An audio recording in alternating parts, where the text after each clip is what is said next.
of course ye fasida e ma aboafo abrebiano wonum ejebre edio musika esomasne e ma yedi dwumedi ebrom as a pc enkoma odifo ewiemfo ba Samson kwekwe boa saso eni dia se ma Dori for Vigo Plus for wonya Dori for Vigo Plus na wono me ba be boa e mo apomdin etimi egina brane sebie son sebie nyaado ene mu yade a etete won watene keka o menua ba eya na sebi pampa ifu ase wa eba no enye ni kan no pay me kanfo Dori for Vigo Plus ama say ko na kopebi na do no mame na uno no ma ebe diwa kagine mu aboa wo eyi pampa boni bia wa hemfi ho efri ho nsansan ketenkete wa hemfi ho ebe yefi ho sanso ena sebi son sebi nyado se HIV money bi na boiro wo ni peduema eno so no ebe clear no e de efri ho empo o de dro so wono hospital dra. There's no, there's nothing wrong. Say, I was say one ye bibidru edicam, very good. No be na hadi. Busumi and Santa will say Yadeno, a journey for so ama was sono when ye etime aji. Available in pharmaceutical shops around you. Have should be a toy doom no call Nakoji. Dori for Vigo Plus be Sasso and our friend doctor. I want a number na eda a screen sooner. Why a crowd say. Obejo so na baby I will be on because of technology to know oba be delivery a day amount and pay. Of course number is 0244516592 0244516592 for doctor na woneno enim komo anope baby a wobia ya fast da Emma odi for you for ba Samson kwekwe eboa papa o jape promo say wodi shebi an adwen mu kano we no ma basa sai mo browa enyanke krafo yenyina yeseno no enti o se yentutu mrika na yemra japekrom ne bepie mo japekrom odnedro be kan ma yarosa etimi ayedia mesrawada edidi mo ayede sebi entade hye mo ayede sebi pa chowo insunu mo ayede bibie mo ayede ma me krafo mo nyina mo tutu mrika na adoma chede no obwade ne de achele nti so odidi a obeka amororo na ma mo so bi ama mo so no modi na mo kra eni etimi achi number is 0243356583 0243356583 papa na one no entwetwe enkomo edwoko mienu ina no pay wono mo ajebre ede o musika aso masne ema yedi ejumede ebro ye live e wo Facebook Koowaa TV GH live on YouTube Koowaa TV Sam Darkos initiative Sam Darkos TV so no you stream live e wo and see what they are say obe subscribe to your channel na what like your page no what comment na what share na afofo so enye bi a share yeah comment your page no like it na share na afofo so enye bi and share and I no pay enkoma ye be dey say eye na wo twetwe mi ya His Excellency former president of the Republic of Ghana John Dramani Mahama ebipimo ewa santimemu or the 24-hour economy work no eba so den di kupimo kejetia ene na enye fedi agokra. In fact MPP amanyoko kese no NDC amanyoko kese no in fact emu chitafo ekobo dompem ewo ho in fact ansowa oshesha group of companies edmoko ahodo bebre na in fact omo no edi omo hiasem edito Papa Dramani Mahama enim omo ka che ne se papa oba yepewe okoshia etuisifo oshia mazimfo ni ade groups bebre na anopay mesebisa se papa ni 4 years aka wonanim na sebie son sebie nyaado o se Ghana for insanto ababium enfama no na onbeye president e wokrom ha no sa inwoma ehia group bia wo mudi tunenim no bit me the 4 years aye ni nyina ade ana se sebie son sebie nyaado Ghana abanya kase no san peso abetena bie mu no eno nti enema ne yede oyiyana ibidi sankomo no wabra abedwafo abisi enkonya enche bia MPP fo nso memede twemu ya no womo ekoto aba na baso womo kotie no ne na enye fedi agro wo hwe de ho Ghana almost about the 18 to 19, you know, MPs and Lucy Omo a seat.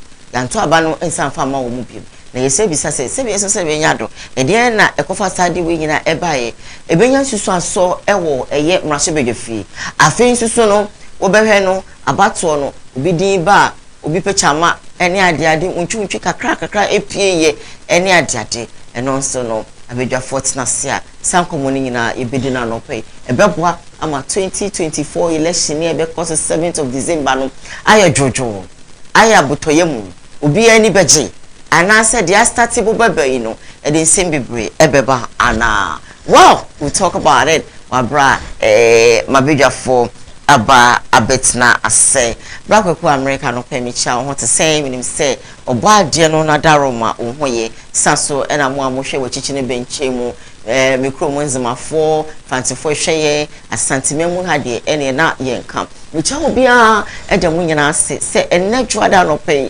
awobre mu ai hamata na unity den ma ohome a ehome nanso ni nyina mu no mu ofie kra na mo de mu TV no at Koowaa and as a home television and a moshe most moshe was social media no so no and also no pay the better must say adamosia and san say mo choose ano pay the motivation and the more and say boni free say know whom to call a friend wonipa obeka say we die or your madam for and yes adam for say oh madam for no enti me sorry me ni nka makota ne nche na edi nkomo na me ko madam for ni kwatena sebi eye sports na etwa kakra na obi akoda madam for nti no you understand say no ma we and no ena ma okase obi eye wadam for listen so wo fo bi adam for a eye consider no ma bebre when you say nipa we oye madam for die ahokyere brum obetimi awo ho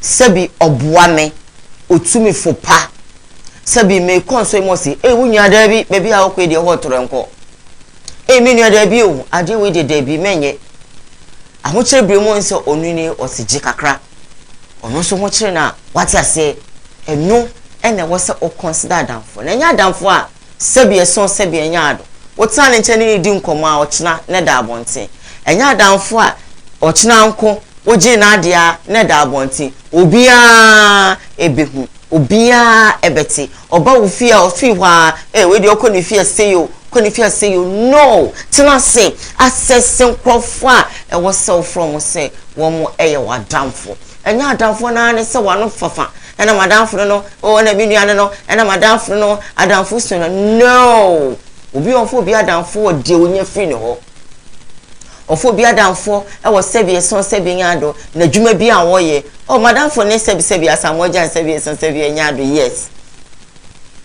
just say obeso bi o se na adamfo asamoja ni dina e na ode to no ho so oh madamfo eni did I you eno nko a oh madamfo ne ora samda kuze kuma wudi ene dian e na ye de what do you contribute je na wotimi ye e de boa samda kus aye kuma wudi ye ne dia ede na wo ye ede boa samoja obobo a wo de hwohwa ho ede na wo ye de boa sani pawe anase dina oh opo aduma kroba betna me nche lady bi na mrimi oh opon kra oba betna me nche ede na eno pe oh o TV so be chia me eno pe anase wa ba wo nche ono wa ba dwe na asemo okono otu ne ka akoya na ade ni siwo onya adamfo papa wonya papa nti o consider we nyina musa no manyina atena sidi 2024 ye nu akire afen na January bosu me de ba na wiye access wo mo ne di adam di agro nyina na start twetwe ho free nkrofo bi ho na no ebe wa what I say obi anafka so ba be dipa o adwuma we de wo ye kra emwa emfa so ni so instead so be ka chen so o ye ne ye sha de ebi ana obi ye anye ye but obi ani ni ti obi timi kwa abroche within 3 months onya ne paper within 4-5 months onya ne paper obi timi kwa tina abroche 10 years 15 years no onya ne paper esno bia ne sebi ne shabre ni ti a odinam enti access wo mo no mu dia gonyi na what I say na start twetwe ho free nkofo enya ayaka wo na chiaro wo chiaro nje so a dog no na ko baby what I say me nua ma be sa dem ma me ba no wana nya ma me ba no Timi na bedi agro me hwa wo moa me ma park o do opaka so na se kroma ye nchen oba ha no gina ha usu eya aka de oyeye o ti ase over de Nyankopon enka ho na onye wakoma sade nyina emfa emwa abiem ka cho se lady bia na me de emfa to na me no e free enti me koni area mu and I'm so me kwa kodi bia na me sika nso o woni me srepa enti me nim say oh sister yi dear say no almost ni me 3 dear oh that's it oh they are good friends you know omo your sisters I'm so unya ma me 100 Ghana nso me sika so maka wa fidie so da na me nya ikada se wan kasa da ofie na wo hwe me wuti ayekondo wano eneme me ma wo chen bi na sister yi ni 100 Ghana ma me say 5 days mpo enro or this kind of man me na me call ni realm bi me je me de so msika so edi dwa kakra msika 50 cedis e shemba ti me kwani me san badwom me je 600 Ghana area mu hwa me so obi otwi camp na frem o say me na nya ola asakosua hwe na okwas oba sa bro sag ladies way enji o ma deda so ti ase eye me ya yem so wow okay say nya hwe His Excellency na kufu arukwaso obobosia ana omobosia na won cha so kwa mes ko obobosia say be odi bebu mai 100 Ghana pay enu kwa dem wo bebrebe nenso you see the kind of friend me feel say oh sister idie me ni omu di agro na me je ne 100 me say tene ne bro no so nyina ma twe me ho afiri no me say onya adamfo papa so atase o ton me say me amasem na me ka kire one enti just to one obi won aye ni agro obi aye nyina ade enti ya haden ho wo tiro crown na mfo kra susu bi se o musika obi onu di agro ko bi sa na obeton what I say na wo kire nyam he ya na oba you see you look at the kind of friend you are it's bad unya ni papa unya danfo papa untimi nkra ni pa secret untimi kata wadanfo so untimi kata wadanfo adeja so look at this over there Yankopon kan ho so be na sa edi amame nti ye dwumaden se na be ya ohun be haro no marketing so pa ho kira course and brand say se kana menim na mtu me ka ko me fie sa ko first can be sa ko me dwom a kanya ne se na bro no so no o si so e mo bi hu se dan na ba ha se no de wo wa no se na any fo se dien yu se no ka mo bi so se oh dan ba kraje me 100 Ghana I don't know nyame kwa ne but you're very careful what I say.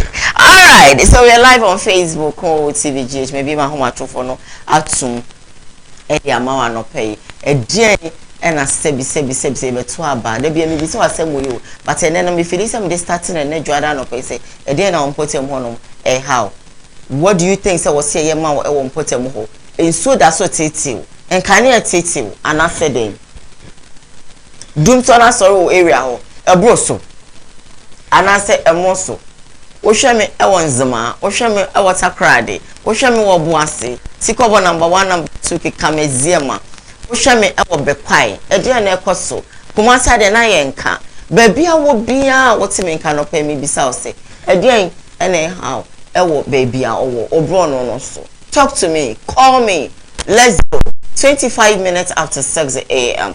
there how bia no me se frɛ me na yeni enkomo if you say ye to aba ye to aba o ta say je how biara won potem no enka wano ntu me say the only two strong political parties are wo krum ha eno ane MPP NDC wontimi sesam me hu party fufu abetimi dia kofa be hye ho aka say sebie isa two parties we free why you we never it can never happen and two betimi okay have a caller. Hello, good morning. Hello, good morning. Hello, good morning. Wama homa na so MC Alpha mon check mami e na mi hu di ochre. Oh, tie no want to maintain enka. Hello, good morning. All right. Wakati no mpacho frame ya eya tune eya wo TV no kofom. Sene ebe ya mete won kan na edi nkomo amana efefefe. Oya wadwen se wuti wo ho a enya ade a mete won kan. Hello, good morning.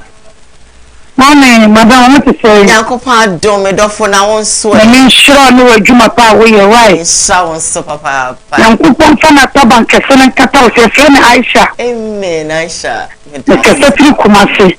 Na me fa na bambo mo. Amen. Baba ma fra me be bo ama no no why. Amen. Aisha. Unu fie nyina de obesum dia anye ye die mfa ma. Amen. Wonye san ni muso mfa mfiri oso. Amen. Aisha. Nyankopon shira. That's it. Wonye okeso wa ni ni. Amen. Aisha. Nyami shira. Thank you. Bye. Amen. Amen. Amen. Wow. Aisha nyami shira. What a beautiful way I have started my morning. Semenya will be able to instruct Semebumi to say, Ashanya min shall be brave. Now all the same, no, Uma Yinina, no, a shame of fire, a from say Adam 4. Hello, good morning. Hello, good morning. Hi. Asante, I want to say, Yakopa don't bram me when you're pa.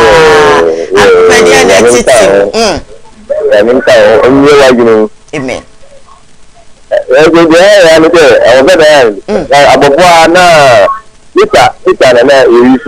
Okay.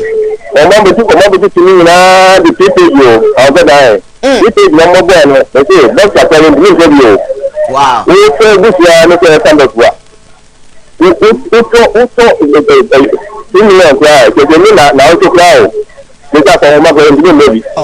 You never stop by far, some time to meet a man. They said you won't see a papa. This is now and why back.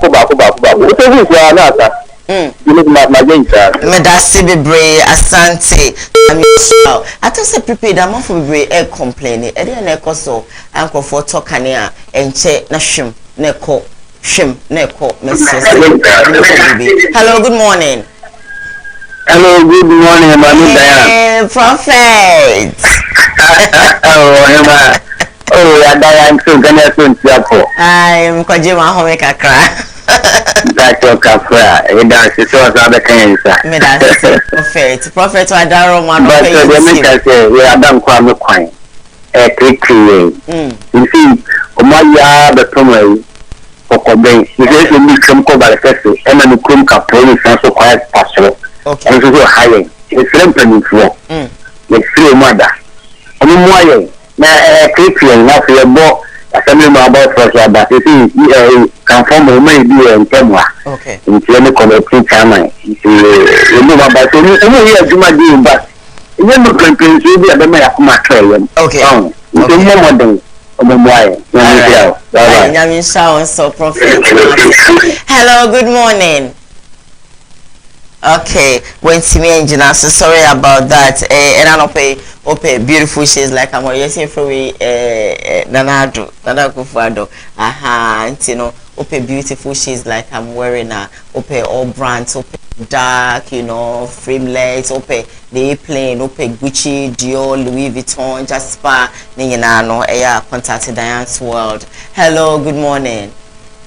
Hi, morning. Hi, now what to say? Koowaa don't pass your friend guys in Kashafi fish here. Alright, Pacho into one of middle. Myself. Ghana so mo pedo pon caution na wo futu na wo de mayen. Okay. Koowaa show papa mo bi wa fi we mu ma mo hu sie dwiri me no. Oh. Lempo de me anka sambe dio. Na oba bete me ba se me ba beju ho di atemu pa sa na ma ya kakura gu. Wash. Anya force manning cardio. Choho 2024. Nyamin come. Yamin Shra. You confirm be brave Jagro. Then some we fake. They are fake friends. The Omuyan say more much madam. Mr. Bid or do Hello, good morning. Good morning. Hi, good morning, man. Let's so now call. Why I'm not can say? But you know me. But you ain't one of it. Oh, me patron, let's see young call. No, I ain't here. I can hear myself at the background. Because I feel quite dance. Kwame dance about call there. No. Do you see how the family say? We have a little for my thing.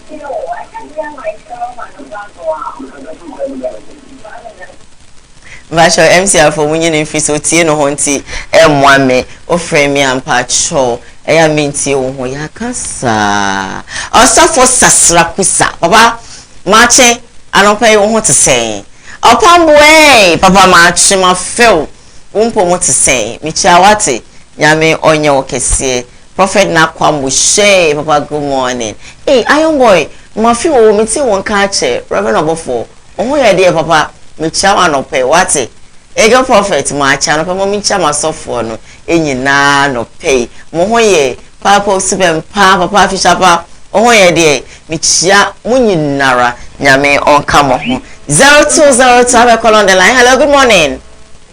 Good morning. Ha, Pacho, we didn't baby our friend me free. Pacho, me kasa fe atin Koowaa danso. Pacho yo, yenti wa no pay. Pacho, na me say, ye kwa bi short way go atin Koowaa danso. Sata no. Ba ye ba ko ti ye kan ni, omo be sata na ye. Enti se fu kula ti do atin Koowaa danso. Short way, it may be there trials, we will do so. Okay, we have that kind of our best one attack here in the this is be about also the political standard that all right. Yeah, that's CP. Or say omo akwanye kwame danso akwanye edu elections dia and then I'm you for the people get or movie it. Then I say Mr. Biso na sa kwani nyina e to aba mo kai say grobi o efe from Musa mo de mo cars for campaign na na to aba ma mo wie na mo kwana sele mo refi ana I stand to be corrected na mitimi dwen won pa adentia still na he da kodwom efi da kodwom e ko Santase runabout sa kon we pa krom kwan security junction ha mitimi dwen won empanifo fefa from eye ba na ase ha ekosi eye Santase runabout wo de fada kodwom very very bad Mr. Empanifo enti eye mo fe baby unity one ewura kwa micha ben the filling station ho monche bonkani emfutru to beko no na mema egu ho na ye fele yesesa na te kakra gu no ya sre sika sra ya sre sika sra de bia mranti ni yesiska ene by force to grebu ene na madana mam kakra madam ti unya ba ma na madam be just say very very damaging. What is going on?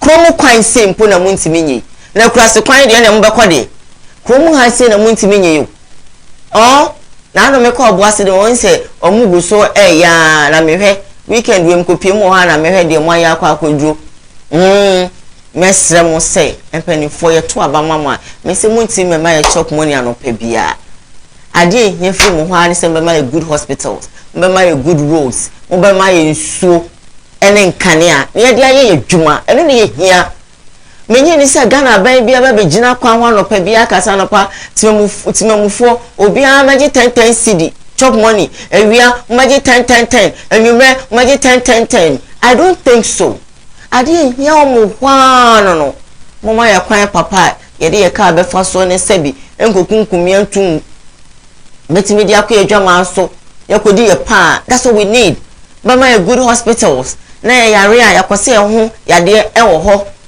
mo mama ya nkania amasebi yade aye enwuma eno no what you say dey here no good roads hospitals electricity that is what we need water eno ani ehia free ho na so muntimi nye we nyina amaye ase eto abamam mesi we ye beto aba mu de bon kikikikiri bi ombe ana yana man krofo boafu no and I'm coming to a baby and it's very bad. You cover your last caller now. Hello, good morning, last caller. Hello, good morning. Hi, darling. Pacho Odini baby, I'll frame me free. Good morning. Majo, so Pacho Odini baby, I'll frame me free. Me Pacho Odini baby, I'll frame me free. Oh, tieno hon, tontemenka. But John Premier means you ho atim pa cho bebre na ejwada 0202668461 o Premier means you ho me pa cho o Premier we say we tie de obeka wo TV no mu a onteme nka esa na wo delay ati empty frame last call I'm go so etwen 0202668461 yeah live our Facebook Koowaa TV GH live on YouTube Koowaa TV Sam Darkos initiative Sam Darkos TV so no yes me live ho and subscribe to your channel na like your page na comment na share na fofo so enye bi enche bi am bedwa fam no be digman na je okay I have a call on the line. Hello, good morning. Hello. Me pa cho we dey ni baby our friend me free. You friend me Brighton.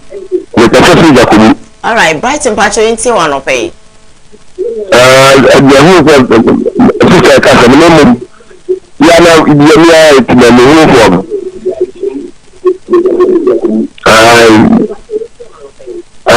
Na family here. The man entering for no.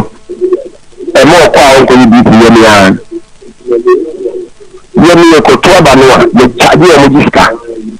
Me charge o mo diska so on tin ka be me to na yi mo mama no. Me charge o mo diska. No ye ko charge o mo bi abefe no akope. Opa bi fe no obi. Ebere ye. Me mo ye no o se kana be me to na yi bi am mpodima. Okay. Very good no trouble on the discount. All right. Okay, yeah, that's it. Me unstrow. Of course. Me that say hello. I don't think 7 o'clock be a 38 minutes after 6 a.m. Here live on Facebook, Koowaa TV GH, live on YouTube, Koowaa TV, Sam Darkos initiative, Sam Darkos TV, so no, you stream live and subscribe to your channel, na like your page, na comment, na share, na afufon so. Enye bi enche na neje Ashanti regional communication team member for the MPP anopai obeba na yene no edi nkomo sanso na Mira Abambila John Ashanti regional communication team member for the NDC we just for me no na anopai me no mo ebedi Ghana ho enkomo ebedi ene say na wo twetwem no His Excellency, former President of the Republic of Ghana, GDM, John Dramani Mahama, EVP, Asante Memu, no buy no Ushisha, groups, Edmoko, Ahoto. So we be a funny how Emetunim, Senebea, Naho na se Ghana for exo abamani biomu say His Excellency when you are power bay and maybe a chema what the quite nice you say here also about beto Eddie Amaye no or bar with me abayeni nyina Eddie Amaye am for say hey now you know when it comes to institutions you know corporate bodies groups we share one more His Excellency JDM 4 years but and as you say wo ba abedio can you do all that you know and for say obeyamom obet me 4 years aye eriamom and now say because you want to come to power again and unti enema wakasa ana abija for bet now say even room near dissect this particular issue so ena MPP meme dey twem ya no one more ekotaba na in fact about na enye easy parliamentary elections it was something else altogether the whole Ghana MPs makoma 19 or 18 and I just say one more antwaba amfama wo rusu omu seat na e be say bisa abedwafo wa bromatna say what could be the cause one flow omom pesoaso and say they just did not perform. They just did not perform, and that is why you who almost say, "One got same fee, more than mobile and one may the car is kedi a day." Well, I think so. No, when you drink a crank a crepe pipi a year about to mono, and also so you be say, Sebio, and now we diamba, or China we pitch ama, and now we pitch about we dima, any idea, Sanoma winano, a bebwa coming election 2014.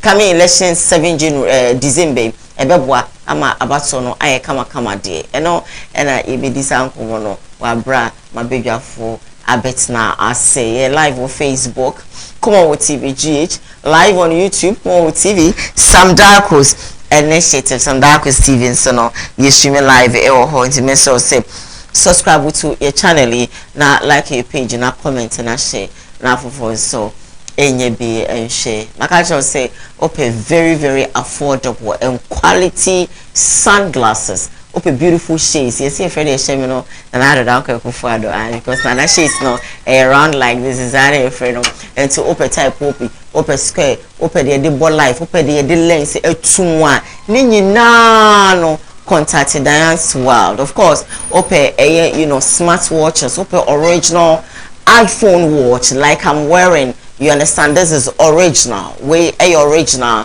Obet me I connect I'm our phone. Obet me what I say it's of course very very original. Yeah, look at it. This is very original and open beer and then no contact Diane's World. Open normal one. Chain watches, open leather watches, open perfumes. Bibia Opebia contacted Diane's World on 0559306325 0559306325. They say baby I will be a delivery cry baby a jamao I'ma cry any etimiaji work hard work pays you understand so because they have pistol yeah that's mine but work hard. What you say? Maybe fry about any outbreak say it's not always that you can go to people watching you can send them a crap and I was a sad money in a two chat. What you say? Maybe I now stress is cow baby. No, that's not it. Work hard. Baby kitwe be press start something. You understand? With prayers will be to me a drew baby I was say would drew now face so miss my catch say show now for free show be on my own wow what are down for the pim kwa what down for one day conference kwa what down for the they be a parliament house on kwa and musi wow e ya father for obebo go two for ocha even now baby uncle no e hold true what I say just like my super darling friend Ajwamefi because I was there in Kansas City you see what a TV so I see as I do we have been ship you you see actually I don't look me I don't mark him to say they were going to mark hey AJ I love you die God bless you honey pie I mean your case on your wakuma sweating this is my friend. Who is your friend? Maybe I don't feel an AJ at Nasi. Make and medium any present pan American say much. We have a fine simple. We are in India, we are who and unnecessary. Hey yo, now call. We all have maybe was uncle for the big brain. But you should have that one who love you, who cares for you. How you anyhow? On money na money. We see you soon. A bill. We are confident for 2 so who come for phone fraud that. Or that's a work calling chain. Baby, one and for bed 10 I have you. They are own 3 days, 4 days, 1 week with me fraud no. More or less, oh yeah. Oh, John won't crack. Will be our calling chain, baby. One calling chain, baby. No, talk one more. Nah, fuck my for so. What I say? Now, Barbara, learn to live alone sometimes. Like a good morning. Now, we can do it. Until come baby, I am much ashamed. Oh, as a new share so is so and one no. Your point is die. Nicola scan no here. Doctor, was also to be Doctor Keskin. Doctor, good morning. Dr. Keskin, good morning to you. How are you? Weekends, on one edge. Or sort out. Your boys are working for you, Doctor. Doctor, good morning. Dr. Bay. Dr. Bay. Obey, honor the imaginity. He is one fantastic boyfriend. I say, be on the coffee fire. My name is Jimmy. What chance? Wow. Yes. Wow, that's nice. Then says I'm a bonnet cancer. I'm a bonnet cancer any day. On to be putting me so. Or like I say, my farmer 7 go. A big woman. Anyway, did you see that? Oh, so a big woman. I'm not a big woman. So my doctor be not this or this son good name boys. Nana me few. And I'll cover. When you see me nearby. Oh, I do much ye. And then so Yaba. The Dika, I mean, share a chauffeur.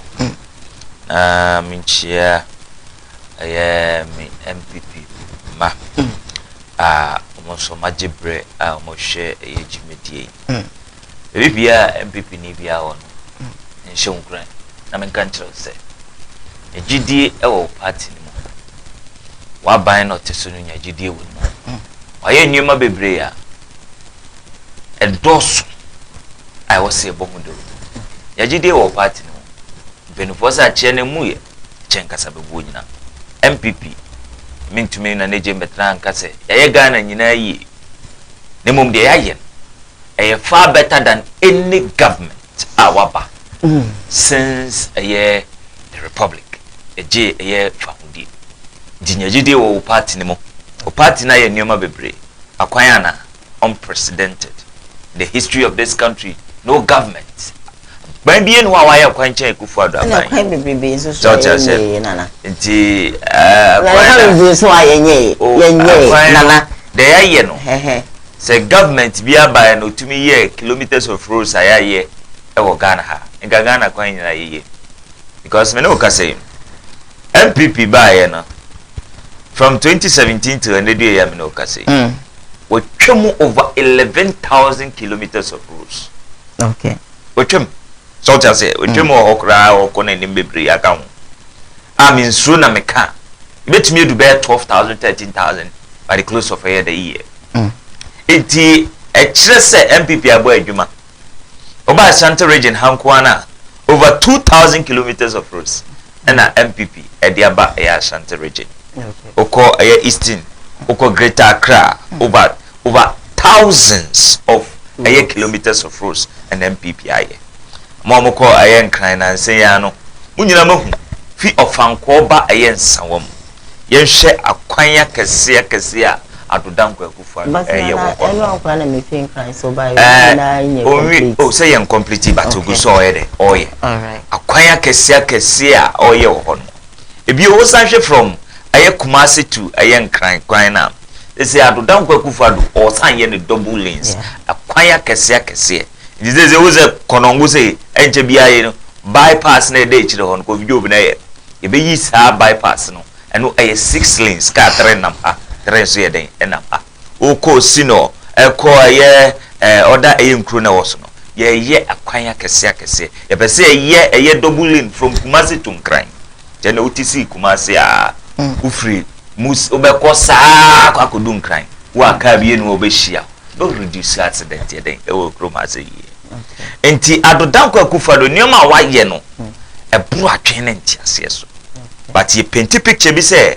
Kufuor do nye hwe but me can say President Kufuor yankai na nsere a ebekai ne su because adodan kwa Kufuor nyoma wa ye no oni Yoruba omi aye no obia de omani ye de ye de yenye green book no akaka se mi hu ye de ye se ohwena no wa so ta say o de akwan to ho no a hospitals ahodo Kufuor ACC okay enya sam ketwa me ka kire na baby o ma se no na listen ebi on so abete no na o hospital we je ya ne fine na so be wura mu no na ayarefo nyampa na so miniaba what causes all that hospitals ahodo a adodan kwa Kufuor AC no government in the history of this country since a year independence till end of the day no government and they make a huge investment the health sector I na hospitals maybe or more company of beds makase mint na hankase 100% ne mum die Kufuor ye nka ban bia ban na ko ye te se die Kufuor ye ne bia nka Ghana nka ye ni problem okay but Kufuor no waka de CS so I will say and hospitals met twap and over Santimantem you were almost 37 health facilities I Kufuor adodi or you was Santimantem go to other regions and yasam ketwa it a show professor in Kabambia by no ye juma to say the Kufuor year in Ghana ye aw na ye as we all right it's ye raba umia and then another down Kufuor almost abasubo okay but make a chem MPP for ne say munye gidie wo mo aban ni mu monto MPP nsempa no e ma the Ghanaian people na mo beto omude omani hu project ne aye no omude omani hu project ne aye no omo toma wo omo beto na omo renew your mandate enioma kese a meboboso ne nyina no de tie ne se na nekufado ni Ewuraba Bawumia na ye den eye okay it is say omayama mra ne se adodanko akufado ntumi nkobie mu a abedi echire Dr. Alhaji Muhammadu Bawumia nyame adum ono ne the flag bearer of the new patriotic party yemanenko mumma yentoa eye Ewuraba Bawumia so na me wogide wa rehemu se the incorruptible Dr. Alhaji Muhammadu Bawumia the onji adamu de da de oye nokwaredefo ama eyewura adodanko akufado ne oman Ghana no me wogide se ode ye bekobo asase all right menim se Bawumia doctor enkwa no betumi ade ne nsese ne bo se me be vice president way A, B or C me as vice president me na metumi let's I'm for manuti ba okay funny see na Ghana fo nyina me twa ma dwen si ade okay so twa ma dwen si na enko emra covid e baaye na fe so Russia ne nsensemi e ma oman ni mu eye dene fango buo koya afede na ato ya yemhye se den na sie e wo wiase den na si wo Ghana baby afango no buo kodu ye 23 cedis per liter afede ato ya yemhye Dr. Bawumia tenasi kom ana se adodam kwa akufado na ni dameso my Ghana ni dameso MPP ni dameso okay then na me ya safango boyi ebetumi ayeden atiaba form okay Dr. Bawumia tenasi kom no se there be media demi ba your friend gold for oil policy okay the game changer Dr. Bawumia tenasi wonye awode koma BOG ene eye Minister of Lands and Natural Resources oni ma eye omo hwe eye yemfango so no omo se ampa we eye a great idea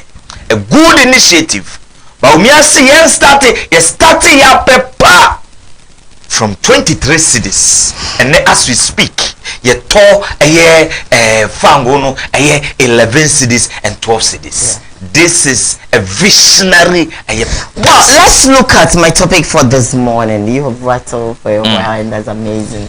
That's what you get when you come early. Yenshe elections are a cost of nano memede yana mebwa say nano memede yana to MPP 27 eto abeyina in fact we share about 19 or 18 MPs are stand to be corrected omo elusi omo a seat nana osha we ebenyan sunsun so ewo amanyeko kesi so MPP or you know this is sunsun bebre for looking at woman persuasion no did omo performing and now omo performing entina yefu omo nyine look at Adwoa for instance many of medawa sipa bio na memma a party no the church of opening and the national chairman of our party Mr. Intim memmo mwabasopa in fact the national council the national executives of our party memmo mwabaso wo a good initiative nneoma mu de gugu akwan mu senia party no ebenya asomdwe party no betumi aye reorganization reorganization ye sha senye reorganization of our party no ko sha say fi police station ye the core electoral area ye the core constituency ye the core area region ye the core national ena upemu na nkasa the presidential no so ye kokokoto ye last year ye two ye na ye core often constituencies ena omonso no ye koto ye often constituencies ne constituencies aye ni mrahye bedwa ho na ye core mo onso elections na ye core elect wo mu nyina and they do the main one the constituencies aye wo mrahye bedwa ho into the reorganization ye shall say reform and aye deba it is the national council the national executives ye mo mabaso because mama elections aye core party ni mu nyina aye so peaceful na nyamenhira wo mu na nwumedie bi omudi enkoso yede enkoso pa wo aye afresen asumdwa omudi aba aye party ne mo enu aba bisa question say ye call your elections 27th year twem ya then na say ya no almost 28 stand to be correct almost 25 28 okay. And Lucy incumbent Lucy omakunya no tu omamfo no ne nyina ne sem omomulusu omutu Lucy akunya no tu omo nyina MPP ma nti efie ntokwa na ye den yekoye nti omo Lucy ne nyina no omo de ahye pato na hye omunua MPP for na ensa enye the opposition na ne nyina ne mpae a yebo nyina ne sem omo magye tumi ne free example for we no bi hono bese wo mo ejumaden ena wo se yeye ma 2024 breaking the 8 no possible enye se ya begye akunya ne keke na ye kwa akoda no enye no ne yepe nemum wo se yeye ejumaden a edin kunimdie ebebre yen parliamentarians no na sign de kese no asan ye de ama party no because who party ote party am yente nkonkotwi momome diwaje MP akunya na se o maje MP akunya na no anti wo se wo ye dip the flag bearer ene wo eton party no usu ene wo ban ye de ton party okay so that at the end of the day be there the presidential candidate no ebenya no wo se at least equal to the heading unya ye no anase ebro so na kire se ampa ye tumi the wo aton the presidential candidate and also the party no all right enti ye se yabeji tumi na keke akoda nemum wo se ye nyuma den edin kunimdie be ye de ebebre ye nyina nti omo wini ni nyina no ye ma omo MPP na wini at the end of the day MPP na ye wini although say different people na become na shebedwem in the year 2025 different people na beko nemum MPP and eko na shebedwem ye nyina ye hunu this hang parliament the new patriotic party and also the government frustrated the government and nyoma bia ban ne pesa wo ye bia no ontumi because when you the minority no support kakra bia meka ho a ebe ye deny dey edi amawo iti Ghana for yenyina ye hunu de NDC for ye omude omubota ye nyina ne say ye hang parliament ye be make sure say ye be frustrate the government of the day ye be frustrate the government no ye de frustrate na enioma opese wo ye no ontumi nye den enye ye nyina ye hwe ye MPP ka say aban ka say ode e-levy ba sane ye betumi enye sika kakra ho na ye de beboa ama ye mabunu na ye den enya adwuma aye na fenso ye betumi aboa na ye di bia mama no loans na nkrofo so aye den enya bidia ye adwuma na fenso yenya e-levy kakra na ye di aye ye akwan aye den ama aye the Ghanaian people yenyina ye hwe the NDC for ye omukọ all over the country to campaign against sanioma we ayede yedeba Ghana for ye enti na yede sade neba ye pese Ghana for akwan ye pese Ghana for mabunu nya adwuma ye pese Ghana businesses nya sika yede show omo businesses but koba ye because of this hang parliament but adodan kwakufu ado ampaba abaya ampaba sika kakra wonya wo yi mu ye nyina ye nhwe akwan ahodo ye nhwe nyuma loans ahodo a we release it to the system say ye mfanye den enye adwuma ene di ukọ waye say wo ye adwumakuo na wa bi adwuma na se wo pese wo fa nipa but wo dwen aketua wo de be mana no ho a waye say ne aban say fa wo ni akro no aban betua wo ni akro na wa fa na adwuma na think can we possible adwuma kura de da oh yes say adwuma kura de da so to say it way enema ye ji sika de ayama Ghana for ma set na mwede na tobo so wo hwese nkofo ebre complaining and am ye adwuma ni ye ntia me na way and aban eklemu say wo for obi adwuma me metua ka can it be possible? Yes, it is possible. So what about it those is indeed possible people are my adwuma as we speak why ye ndi obi aka Okay. As we speak, why on the Obiaka? So why in the Obiaka? So when you say it is possible, trust the words of the vice president. Or say it is possible. It is indeed possible. It is possible. Is it the vice president who's going to pay? Oh, I hear the why. So the word be ukoti agent how organ ano. Okay. And I be ukoti at say. Okay. Or say it is possible. It juma. It Sanyoma winyina. Sikana ne ejidi ayo. Initiative akazake nyina. But because of hang parliament. Na and this for who say ye jisa to we ye betumi dia ye nyuma papa ama the Ghanaian people na and ye be frustrated the government. Timi catch Ghana for ye nyina ye ma ye ni na ho. Okay. Na ye hu say yama MPP the majority ewo eyem na shebedwem na Dr. Alhaji Muhammadu Bawumia the government no enye smooth na initiative ahodo enioma papa akese ni nyina no untumi rolling it out ewo Ghana as a year it hang parliament there 2024 yempe yento aba ne bum efama MPP mra shebedwafo a omugina constituency bia enkebeya Ghana for ebe temase no metiemia enkebeya enkeyem MPP for nko an enko mra shebedwafo yento aba ntia NDC for That can it be possible that way? etina mekase se enkebeya Ghana for enye sa adwumadi no yenye sa exercise because enye MPP a Ghana to mean develop it. Are you sure? Yes, without MPP. Are you saying it's very difficult for the Omani Hinase to move forward? Nana, are you telling me say former president Betsa Benya Kesenso, my father and do baby? Never. Or the Oyao Usunia Bene and a beto Ghana for so. I will cry bench. Tomahama, former president.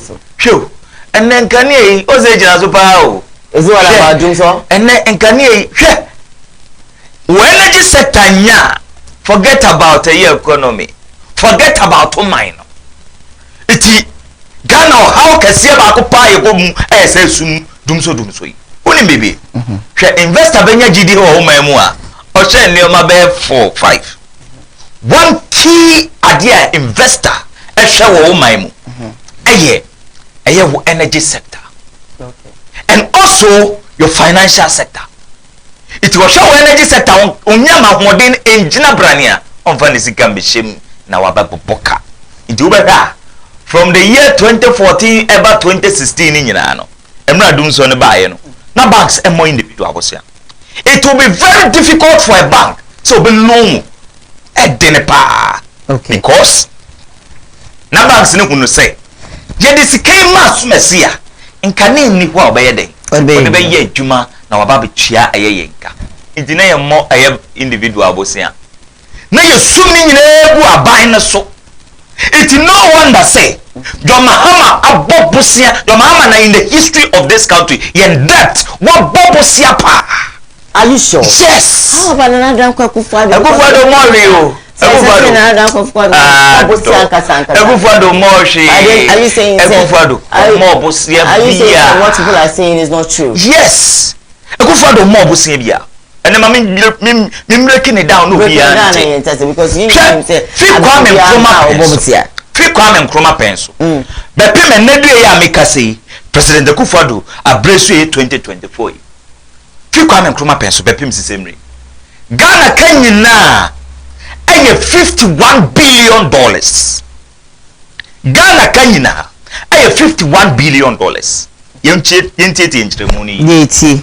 Free Nkrumah so be pim Kufuor at the end the President Kufuor former at the end no.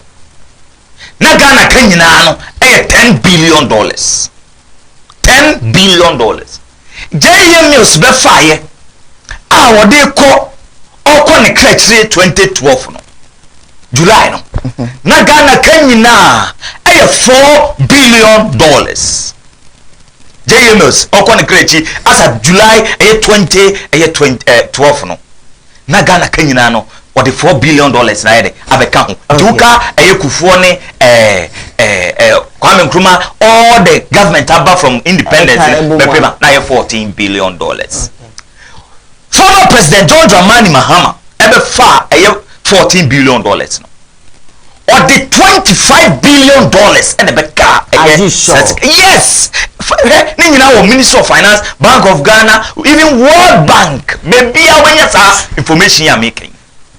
John Mahama, former president, at the $25 billion and the Beka Ghana Kaho. Show and now Koowaa president only year about Miatisui from 2017 till another year make us say 29th January. A cow media Beka Ghana Kaho $12 billion. $12 billion. John Mahama the less than 5 years. A Bobosia a year $25 billion. Less than 5 years. Say JMS we no be for 6 months and I was in China 4 years. I know. It was no that short period no oboka $25 billion e Ghana for 3 so. And now do Koowaa Dubai o mo bosia o. John Mahama Bobosia 10 Koowaa. Okay. The 8 years e Koowaa abo $12 billion. But $12 billion ni nyina no me na fo hu mpuntunyuma odu akese. E tro prefer say adodan Koowaa ene ye rabaumia the omanye no government ene betimi biti sa record no. No government. Asa mujumu. Iti o hwe e kana ma kirekiru mu na. Iti ke what say former president John Dramani Mahama ene ne NDC no omuma ewo ene mana etosu etofrisu ebegu Ghana wanum $25 billion. Obi about $12 billion, but acquiring $25 billion needing to make an on to $12 billion no. In the history of this country, no government now you acquire $12 billion. $12 billion. So that's it. It ushe a can go sunam. Okay. Last year, somewhere December, November, World Bank country director, Eka Sembi, Ghana for him say Antini. Osi Ghana or how are your name? Debt distress your name. A car adokro my way nyinano as the result of former President John Dramani Mahama. The bad contract away or sign. Do you have proof on that? World Bank country director be off here and check it. Okay. World Bank country director and a car assassin. Title the energy sector. No be to make a sign minimum so be to me sign take or pay agreement. Take or pay agreement and then say, share saying can we you be chiawoka. Yo Mahama contract or sign no. What jabo Yo Mahama wa Ghana say Ghana nko ne nimbe braining a result of this NDC for. Nagado on my way you say independence I say you say first it was 70 to 60 something years. And this in 27 years. Kunyaso 27 years. Did go beer. Opeso be or ye Ghana ye pa and Gazangro for but Hini Kutrayim. It would me was ampa MPP 16 years pe I do a bemuno. And you far better than the 27 years rule of the NDC. 16 years. Even our 1 year far better than the 27 years rule of the NDC. It can be Ghana for say without MPP Ghana into mean develop it. Without MPP. Because we share new MPP pro policies are now. For fantastic. Adudango fantastic. It is the 2 minutes say here about Miansa. MPP be here neoma a bosso. Okay. Yeditum. Say indeed a chia nemuye. Alright. A chenka sababunya. Okay. But MPP neoma MPP ayen. Sika kumebio. Sika kumebi ni yadi aye. Okay. Do share a data statistics are ubu wa onumia. A chop professor kane ya buboni nya. Aye in dollars o. $18. It as we speak, Ghana can $51 billion. Okay. $51 billion in Kroma so Bepim Kufoso $10 billion. JMS at a year $4 billion beka home. And at John Mahama former president, Papa no Sanama what to a yampia say opeso bedi man penibium. Onunkwa ebeboka $25 billion at the car a year $14 billion now. Adodanko Koowaa Dubai wabji sika $12 billion. $12 billion. Parliament. Okay. Mr. Ghana for. Say MPP in Kwana betumi Ghana. Okay. It will share yena ya kojine MPP na. Me see yenye jumaden na yemfam renew a year 2020. Meaning say already the Ghanaian people no be renew your mandate. Na the tunya ye nyoma pi. Ediama the Ghanaian people. It's Ghana for hang parliament the 2024. Yemto abani boom Emma MPP Mashibi. But still people are still complaining about bad rules and then maybe me phone line see one more friend. One more kwanye, one more money so, one more sebi so Stella and do so kitty a help no. It's still there. So how are you going to, sort out all these people for them to be comfortable? I'm betting I convinced okay. This MPP I'm going to baboom and farmer MPP. Many of them. Mesha se meka se micho se.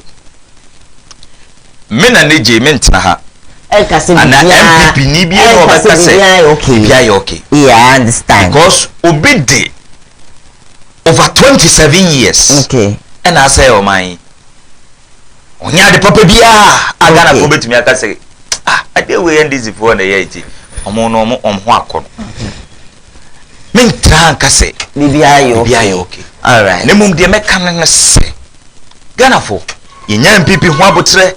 Okay. Yenya gide wo MPP mo. Eni o manyina be yeye. Okay. Because MPP ngwa na betumi ayo. MPP nkwa. Eni betumi aye. So we face challenge kakra. Okay. Munka makuma ntum yem. All right. Yeah, epenifo say. Achia ne moye. Okay. Echenka sababu nyina. All right. Ye be ye nyina. Ama mo sirri. Abamonim. Wow, 30 minutes after 7 a.m. We go so Mira Abambila. That's the Ashanti Regional Communication Team member for the NDC. What's Nasia? On so second topic can be say Yesheno Anope and say His Excellency John Dramani Mahama EBPMO Ewa Asante Memo the 24 economy working on Eshe so dinde na one more a butchi ekoye de na esweni and so catch for ekoye emachese na akono e baba crowd if so near the basket for we near the number and say whatsoever it is no for ekobo dompem ewo ketia abontin so na enye fedi Okasaye can say a Kenyatta face one or no ena waye dia kenyina no sebie nyato na da kwekufa His Excellency the President of the Republic of Ghana ebaye no antwaso into oshisha groups eba ne dia to just say so nyakwanya na osabe di mampani bioma adi bia sebie nyato o starte ana da kwekufa ado entwaso enye fama no obeye groups no so no be na chese na here sem etu nanim na no pempese me bisa Abraham Mira Abambila ababet na say mire enti groups His Excellency former president Isha Omono wo how bia o dia tu omo dia tu nanim obetimi ai na ama within 4 years oba esabedi na wasori akono wow 40 minutes after 7 a.m. 10 minutes strictly now that you're in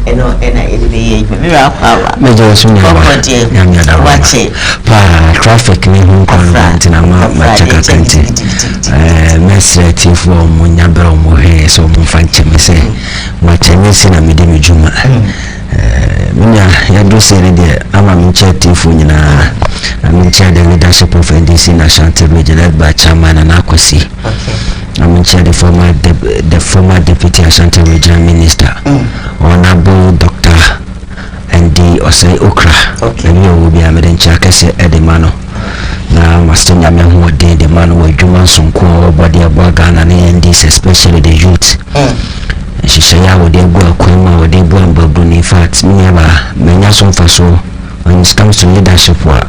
Nation for so to be will be an senior man such leaders any here oh my Ghana has say which Bruno Chichrepa na that yesu ya ba yesu ya for so dia bobla pa na aboaga on ye na boy busua na my Ghana nyina na me ko the Uti region na minchia the former deputy national communication officer Honorable Fred Agwanyo. Now was I the Goan constituency parliamentary candidate for the National Democratic Congress. I'm a fan Chaka Seman when a Juma Sunkwang or Shishaya or no ye. Maybe I'm a cast to become a leader. No, you need to be smart. Okay. You need to be brave and you need to be decisive. And Timini Juma who did the Bua a year the people of Guano. nde bedru ya no so beso mendes nko a brebi aba won say this time they were buying a bottom so beso bia including young men people for mu bu amamu anko yie no mo ogwa no so beso mo aka ho so the people of bank constituency say insha Allah feda gonyo wasun enimosun nti yedo beko ama wababa buambo buni ewo hono especially the 24-hour economy era jondamen mama edebane you say yembabu da yesu yembabu ejuma yembabu tina era jondamen mahameba nti yedo beko wakobua ama the 24-hour economy policy no etumia bam na abuama gwa constituency babu so nyejuma aye. Okay. Let me be say one bantem, but I don't know. We're discussing about the fact to say MPP omkoto mabano 27th of a year nano memede no which means say over 20 MPs and almost seat, but then almost the ma one yamu until make a bit more cancer we say yashi almost more position for now rather almost the ma obushia 40 quite the mutakra. Wow, let me say I'm a sebi so sebi enyato amemono aye kama and then before you came in no my second topic and also so na me say Excellency John Dramani Mahama ibishia groups when it came to Koowaa for the 24-hour economy work groups obi na here sem etu nenim enti oba yame na dom na Ghana for to aba e the man so me campaign bi ma no betina bring akesi so obetimi aye obi ade e di amana na these are the topics go on. First topic no the MPP primaries so na munya na jedi kan treaty until we are na treaty no MPP akọ election ni dikai onu sua bibia free the National Democratic Congress fi say yana dikai ye bibia wi ana omo so esua ye no mo aye. In this case no member tnaha embe nya achumsem e bebo o maba so say o metumi akwakoyi o parliamentary candidates na omode ba be face the National Democratic Congress na Ghana for a decided on the 7th December 2024 in yaba so we can PP election ya course ya clearly we be announce as a opposition are waiting for them is high. That's how you see it. That is how Ghanaians see it, including many women at you, because the dismal performance and the year John Nana Danko Akufuado and lead to the certain MPs or MPP. And the MPB he saw the signal, but instead of say Kawubi Jaino also Dr. Muhammadu Bawumi Atalechi into Obako. Clearly, the people who say being an MP for 8 years 1 year and far more your constituency until you require a new year. But the chair say that this my performance of Nana Danko Akufo-Addo and 7th December no amount of intimidation a course within this MPP primaries a movie be seen 7th December because Ghanaians are ready for change. And the change is that they want a comfort change. I am for Ghana force. That is exactly what they did on the 27th January 2024. Election 100%. Part of what is the peace for how we recommend them. So we are there. But part of Babu or Multimu say, and yet example like Yendi constituency basa esi wo yetete ballot box mu ne ho nkro ne ba no enye mo akasa bu internal elections impuni o and a normal be say koso lot of constituencies will be on ma ubeti be so many yeska example like Tema West, one of the world constituency world what do you call it, women organizer was so already or budgeted 1,000 to 2,000, but it's quite unfortunate. Say even crowd from 1K crown in Sanka. Now if one ma or quacha my horn mark or pet crash or so the nya 1K. Yes, I dear woo. So clearly, we are called so MPP election way mono. Sika a course pa. Na mami biti ejum no wo bisa no say eh obi ayesi sika ni o man sika eni o man ahoche ni ahoche o man eti Ghana fu su awufu su mbabulu su sebika fa nkokora fu su pensioners esu na pensioners ete hono so musu nyina na banwe so onfa omo ho na mini aba just internal on form na kwa ban form one called haircut abeto omo so aban form one called haircut abeto aban form ho aban form one ka pensioners ko so the VAT eba beto electricity tariff so these are some of the things that we need to talk about in clearly in mini aba ma me foni bi so say nipa ba ko per delegate 965 one constituency bi emenim ene nipa nan ya ekọ emi ni aba ba ku de wo se won ye selective na ba ku so do be selective nipa nan ya ekọ enu ba ku so won ye selective he will pay 500 across board now 500 times 965 delegate what is 4.825 billion 4 billion ye true ena ba ku fu tuaye na de wo so be ye selective so ni aba obo mode to nipa mako 400 na wo tue 2000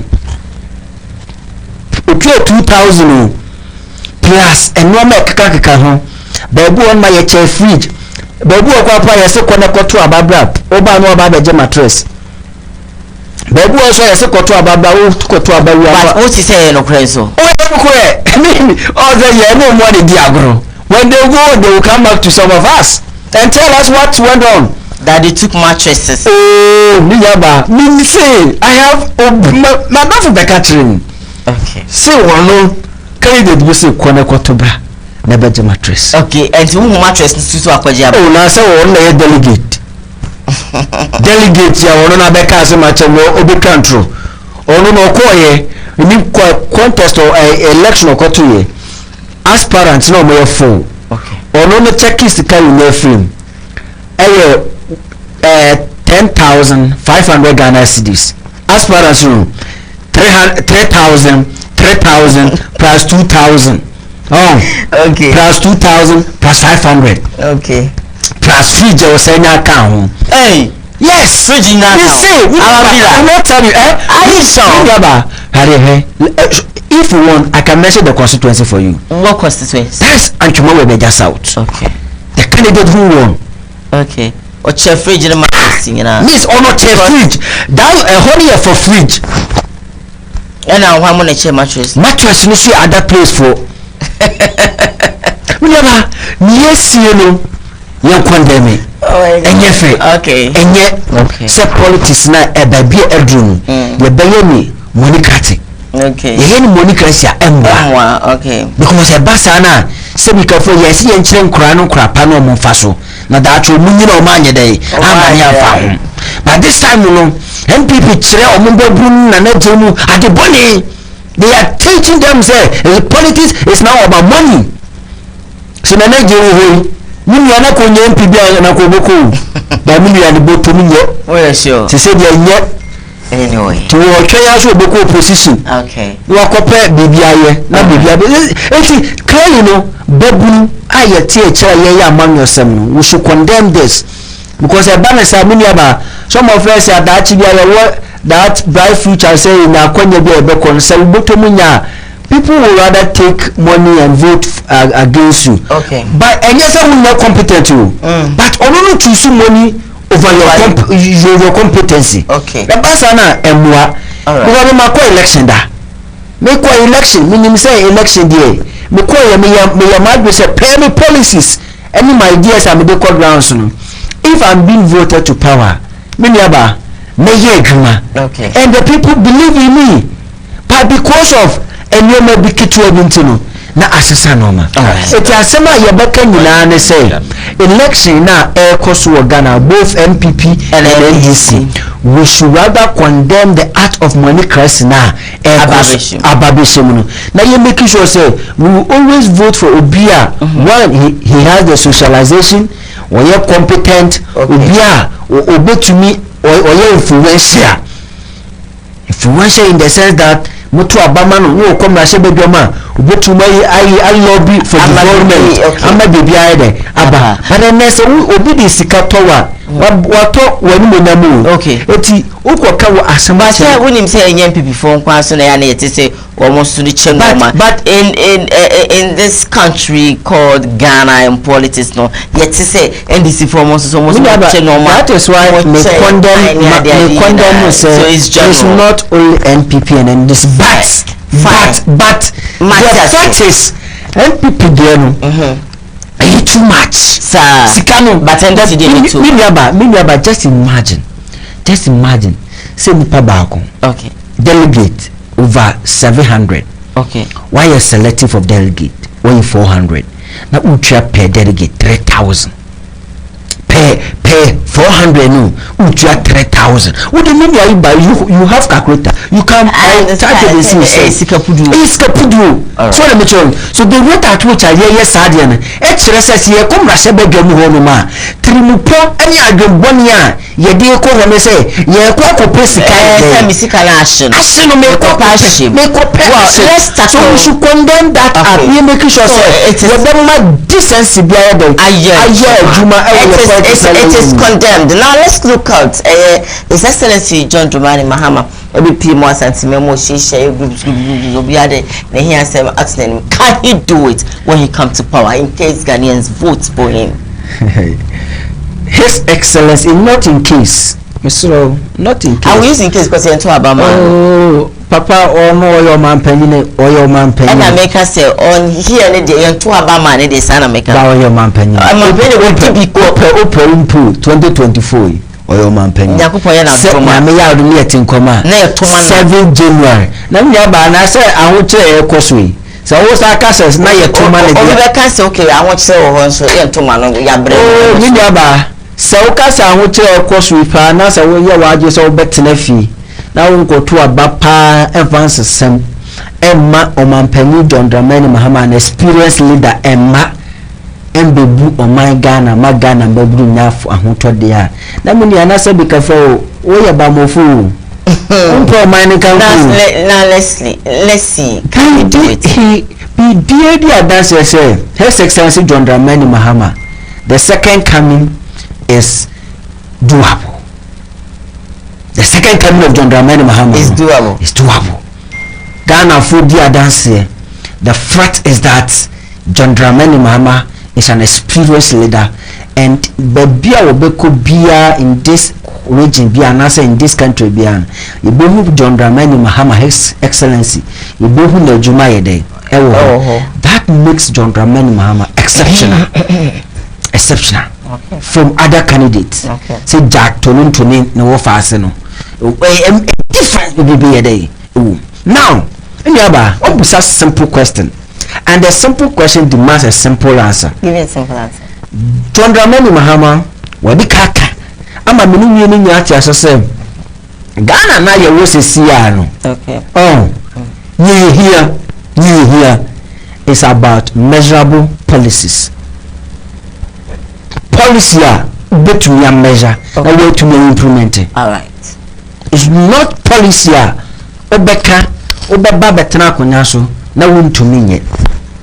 His Excellency John Dramani Mahama so on compromise Ghana for say obomo one district one factory but at the end of the day on to me see no we will not do that. Was it one promise 1 million per constituency 8 good years in ye na that 1 million per constituency no on san can be that be ye press man but was say adia obey ne say in some obeka bian is within the flow of Ghanaians. Okay. Ghana for our mukomu and our tea. Tis a wush Santimantamu building the 24-hour economy now. Or Yuma, what yen was Santimantamu say. Ah, when we a Numa, what yen was Santimantamu say. Ah, a feed gatoji. When you, many and yet, yes, a quote nebra.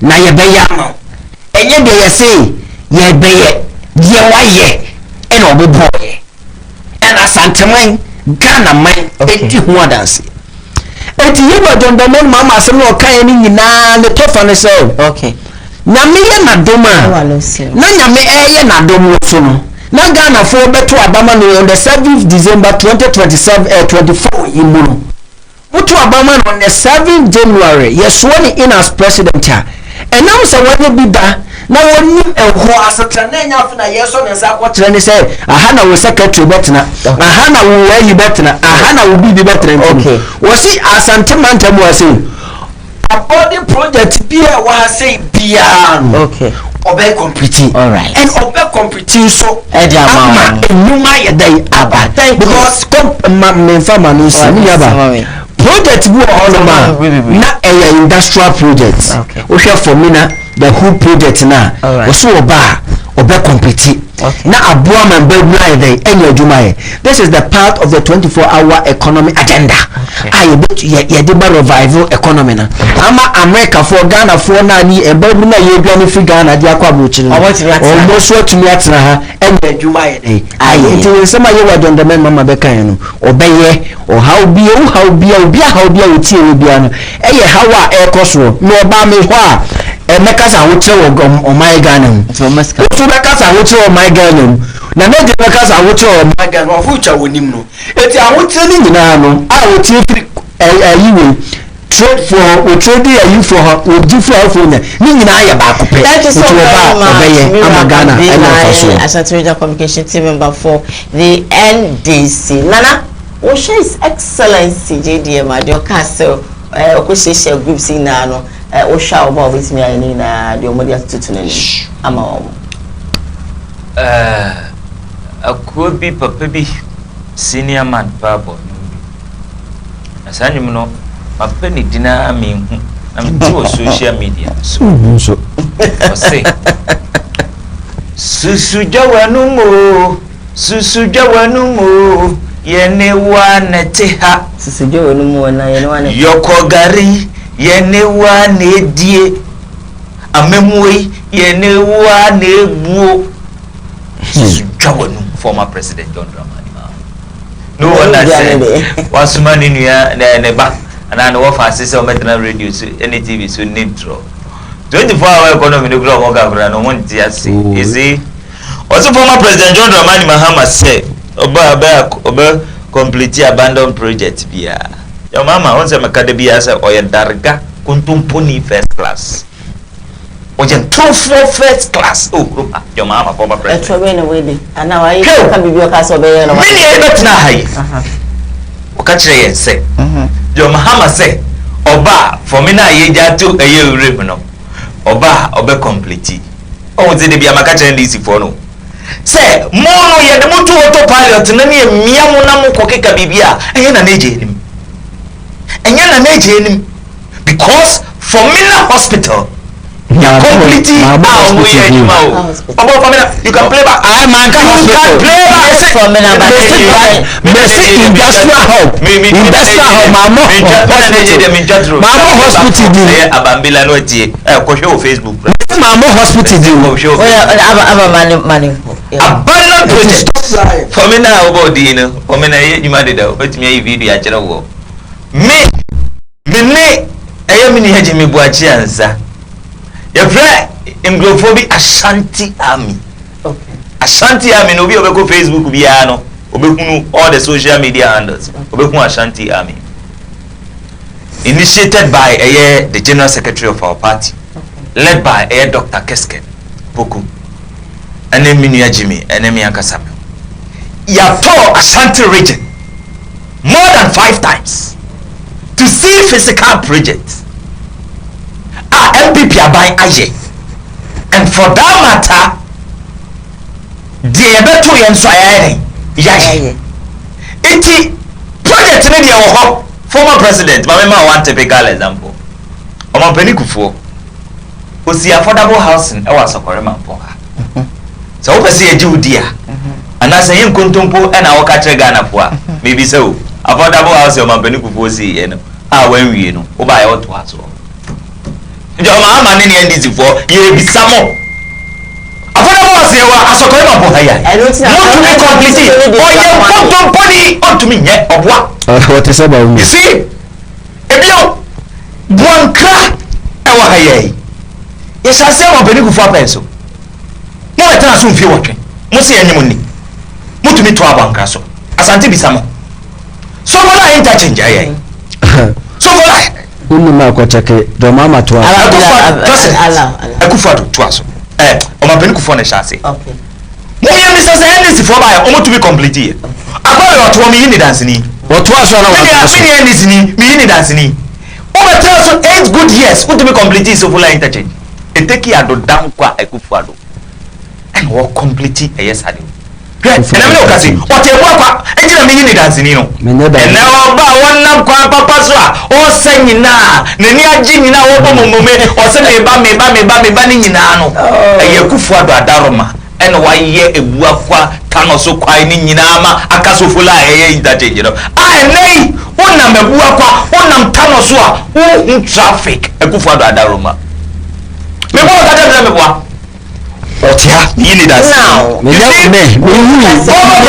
Amani Mahama enam na be de hu se o dem se bibi how talk that say you see bibi how say that na oh we gba ni sanu pe no no piba yo e so so hu ye bibi how ko e mo de ya ko o fa ina ba e o ba wa I wanna be to say what be that you see Sani ọmọ wo nyina won tumi anye o eteke ekufado MPP2 ani asa ma ba be ya share this hospitals ase ọmọ pere kufo no initiate this Eurojet project ni nyina Ashanti Regional Hospital first military hospital Tepa hospital ni nyina mon tumi an complete 8 years eteke adodan kwa ekufado ana MPP samba bi no ani ebe complete it is ababa we nam no we ka tell say me ba be complete abandon project o se me ko jinedi ana o so yidi mu super ujedi so because oboy oyentu oyekonton pony o tumi nye oboa na besides adodan go for Dubai project obetu ya abandon project ni obetu ye no why majority of them which one MPP say Eurojet project no hospitals no obeto Tepa and then as we speak akwa me yini dance ni and constituency no me dem ya me tu me na ma tracy Tepa kufado ne ebe complete here control has it Tepa kufado ne no adeka hu wa complete and complete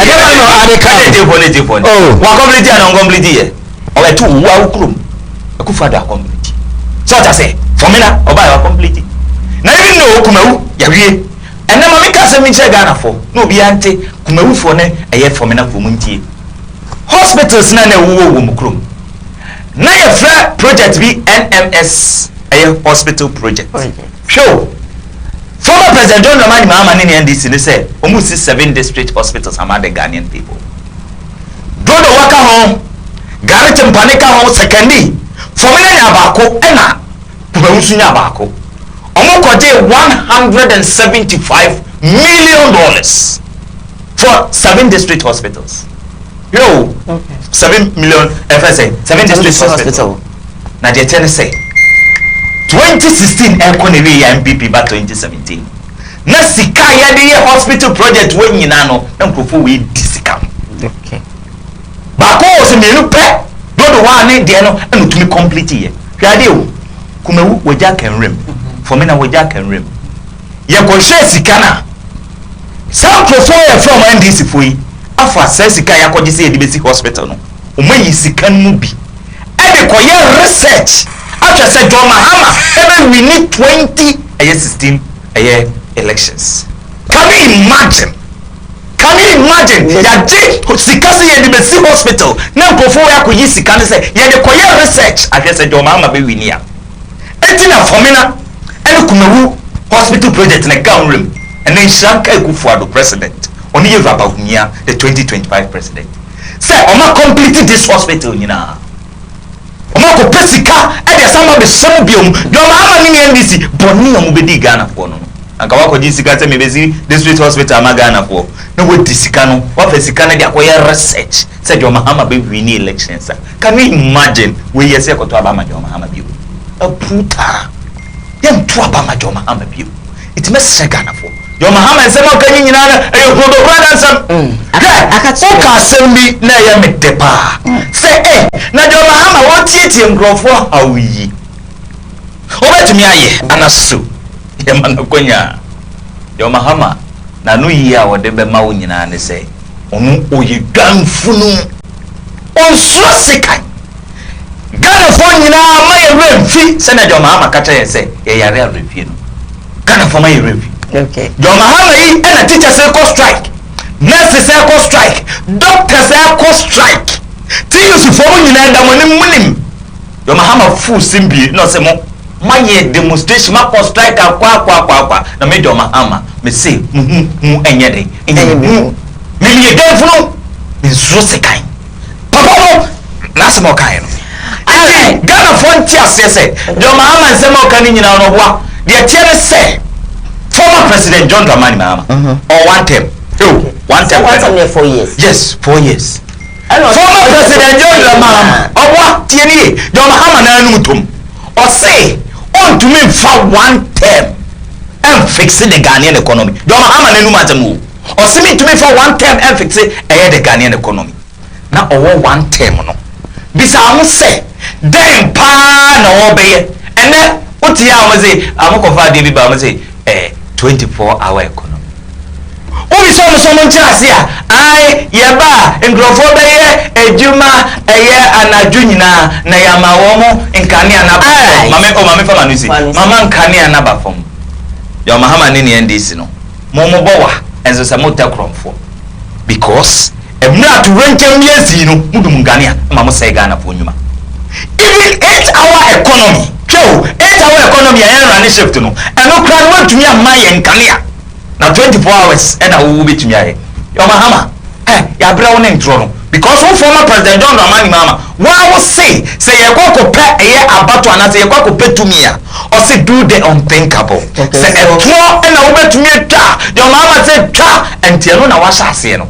it was so play Ghana for ya adwene and then you egufuado ahoche wo wiase nyina no go back na ye tono 800 no say we pagem go back and nam 13 million national service allowance we pagem my pocket you 30% we pagem okay this is the man of the moment adodam kwa kufuado any year abawunia okay mukono mutumi sa wonder see alright Mr. Ghana for maye nsha amaye yo Mahama de yo nkontompo ni dadani eti eye na da sa na okay the China share television so yenye tent na yanka fat by fat better me say His Excellency John Dramani Mahama that Formina industrial hub na wo honoma eye abound project no sir His Excellency John Dramani Mahama be complete on 7 January I sworn in as president of MPP for Paumonko Shepu His Excellency John Dramani Mahama will be a president again in this country John Mahama on Tisa Bawumia last year January or cancer students yebesisa elbows and their core tablets as at now students and books edition great initiative Dr. John Dramani Mahama wonye Bawumia na wakata Ghana for say okay yeba be see yeba concrete road ajama Ghana for na yebenya na bi no His Excellency John Dramani Mahama or say Ghana football Abraham Busuda or say Ghana football say he will face them so Abraham them so honor yesha energy sector Atobo gas awadeka ho amani power wadeka ho you need to solve the Ghanaians to problem. This is the leader of Ghana. This is the leader of this country. He should tell me in this country, MPP buyer, one university hospital one university school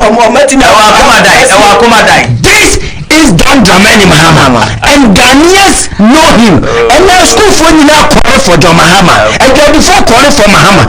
Ketia market is an example of a typical example of capital hall investment. Air cost has him. You call Road Hospital, the expansion of Tamale Teaching Hospital. These are the project of John Dramani Mahama. Baby, I'm afraid to be you were trained to have been under John Dramani Mahama and then the late president, Professor Ibas Atabu. There are a lot of projects. You were John Dramani Mahama, Ayadama Ghana, near Santaman. And Ghanaians will never go on 7 December. See a quarter of Baunia. I say he will change the economy. Now the economy is worse. We'll see the exchange rate will expose John Mahama. Now the exchange rate is exposing Dr. Muhammad Baumia. Baumia has run away from the economy. And as I say, I could do the defend decretization. And you say Ghana phone you know, 29 days in 2024. Okay. Muhammad Baumia can stand for Ghana economy. He hasn't spoken yet. And now we need to share what the Ghana for. Ghanaian youth are calling and embracing the 24-hour economy because it is a change policy for the youth. All right, amazing. 48 minutes after 7. No, nobody's talking again. No, of course, this message is from a Kingsley Osekese. I'm on this and SMS that came in from Facebook. Messenger. Tell Neneji that it's enough of his comic show. Even his own MPP friends here are wondering where J came from, and he is getting this information from where he's getting this information from, or he thinks Ghana is like kindergarten school where I can actually shout for the entire school to keep quiet. MPP is a total failure to Mother Ghana. I asked whether COVID hit only Ghana. Today Togo fuel is cheaper than ours. Did they do Gary for oil, or Ivory Coast also do ivory for oil? COVID is no more, but we are still paying taxes on that. Well, let me come on Facebook Live and see what I have here. I don't know. Okay, 0202668461 with me afraid. Yeah, 0202 that's 668461 for me. Facebook no FZ into media up until when I'll be me family calls no na hello, good morning. Fine morning, Ghana. Good chairman number of food now. If I say Joseph Papa no when I'm the next say. Me Kingsley Osekese Accra Odoko. Can you no pay? Yo. Me chiam, Nana Aji. Baby or buy no, or can say me training. Asem no. Or catch me say, make I say one party office called the District. No be the TV show kasa. Or catch me so bit na boma koma. Yeah, akoma do bit na boma. But you Nana Jane kai. Nana kai na Kokwenchi. Okay. Okay, very good. Kokwenchi, yeah, you. We catch me your Kokwenchi. Nana Jane say, Miss Senwa. Saya no oba TV show kasa. Le sana ya odisi sin trimo ndc for the city trimo. Yen akamamu so bi kasa no le say sim trimo sia and success trimo a. O te so ni pa na di eduma. E di oba kasa di TV show no kasa. Eya no nsa no ofan to from na nsa expressing. Ye fi na akufa do ko the number sabi ni kasa kire on Ghana for kasa. E try no kasa nsa no. Offer mama dia fantu from Ghana highway. So we can catch and say MPP for election ko yi. Se da pasika no enye no no yi ya. On kan ko enchire ni. Sikapa ma se Ghana wo sikasa. Ghana ye wo sikapa. Hwe domi kwabinya. Obi chele God. Hwe Iresi, Amanfum, Obi Asase. Oh, Ghana, need to inquire in the Quapuchi. But I was it. Then more catch and say, 51 minutes after, of course, 7 a.m. I come in 9 good minutes now. May come so I know by now. My share, don't kind of. Hello, good morning. Good morning. Hi, doctor. All right, we didn't baby our frame free. I don't know if I show you. I don't pass you into one of it. First of all, my name is Jackson. The institutional, Mrs. Barbara Jesse. All right. Elementary candidate, you know, present on the belly. At that time, I got GPC on the belly. See, to know the AMA, MP4, F3, and this new firm was them Kuja. Oh, and that is classroom global currency here. About the GC. About no, about Mamma and so, Mokayan. Mamma Kennedy. NBC will say, "We're not buy it. Santimon, someone's now for a TV, so we are maybe. Buy what it can send, and I will track on the phone. You can pass on a child tourism. Now, I'm going to send the phone to the sentiment. Ashanti has the largest concentration of all tribes. And to make some people for water wedding, like a culture of a man of war. Men 2 years and the business, one to make double with the whole water region. And people buy and the another, and was you black college or woman person. But you don't see. I didn't want my young of war. Not the person to learn Nadiana, I can't for them, Yamam, Lip Pump up. Can you have yes, Mamma Kakaka, no, but Nakadita and Mississippi. You know, some of Muhammad or Nakadita, 100%. What the Nakadita, 40%. Another 60%. And then another 160%. Nanado buy was started. And one person, the big billion of Michelle for Santanem to you, a problem project about 1 million at Santanem. One, come you know. One single project, looking computing at Santanem. Look at other market, road, state schools, and after what I do, one single project, looking completely. Okay. That's 24-hour economy. Okay. 419 24-hour economy. Former President Mahama is a 419 former President Mahama. You want to back at Ghana for say, we don't know what happened in my IBBL. In 9 when Bibiala. We don't think and no promise. No country can implement 24-hour economy within 4 years. Even not even America. Not even America. I mean, the man can't tell me. When the banner is in Tanzania, you know, you didn't here. And I didn't Sudan or Tetrio, and I'm Sudan to come on. The Raman Bucata. The common pepper and alcohol. I feel one the bomb man, yes, sir. I got someone, we don't know John, this is on Sudan. In 2 of Anchebia or Banny Bassett, on some Sudan people. Is from our problem on finding an ornament. About no water for you'll be coming about. A benefit. Who made that the woman make it from? May I say 55 minutes after 7 a.m. You can be part of the phone is 0202 6684 61 0202 66. Hello, good morning. Good morning, madam. Hi, darling. Hey, no mind you for Moye. Yeah, mommy. Bokona swear. Nyami adom yenti wa no pe. Okay. We dey no pana na the center of Kakra. That's now the fair last went to Nampeke. Afra. So the last we begin ko Kakra no. And we start to also governance no we know what we are doing. Because we are Casadua or Cano, no Creno, many people do on West Bonnie. And the work has in German, I made the papa. So I will connected to and personal. A little bit in the Faso. In penny for the Faso. The captain penny for Mamma be any kind. Because I'm Crawfordia Mukuta, position be a sister out of Craig outside the day. But I am so would be any kind, you know, and yet from penny for. Or when penny for the air.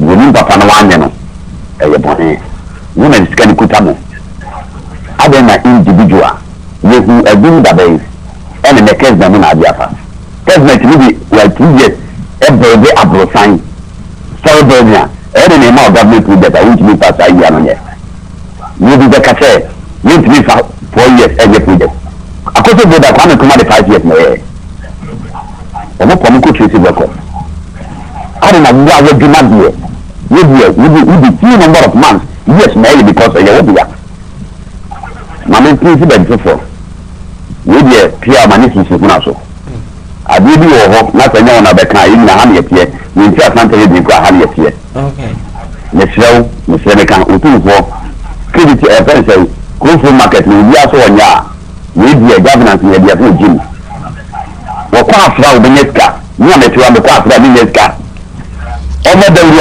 asante regin if you be money the be 100 on fan completely abia no for ma me di to so okay obetumi aye o kwa afra o ye de ma no you know no ye kwa afra o ba ma ye okay now we see Koowaa market no and I don't know yeah that's also oh I think I can make 3 minutes last call I for Koowaa ebi me ye ko nana ye ko yo many aba ara odana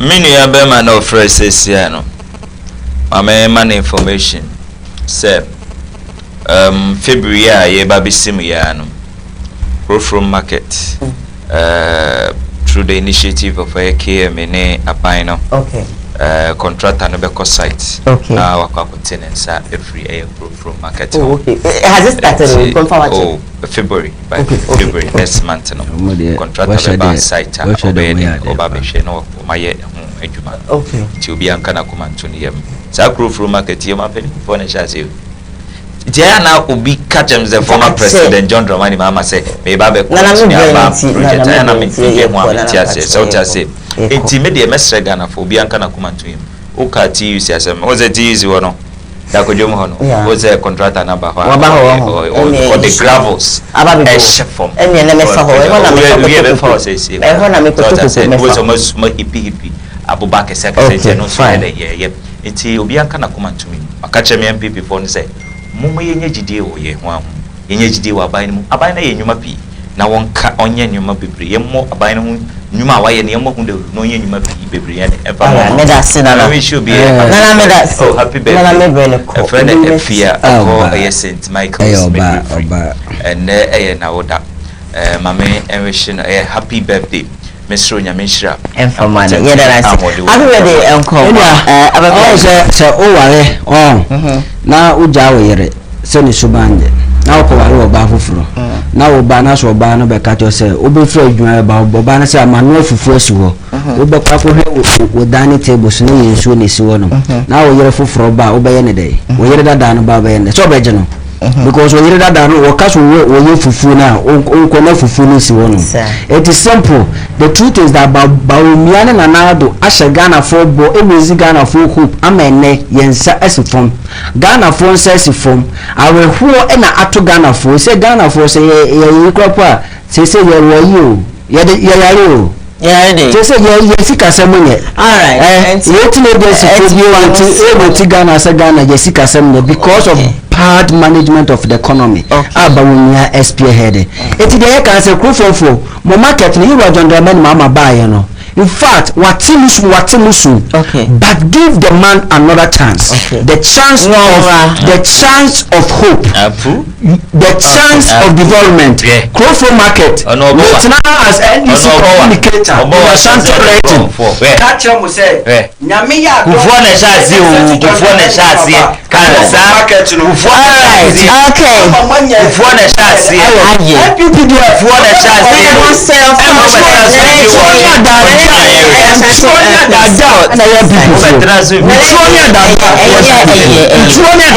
na Ashanti Regional Communication Team member for the MPP.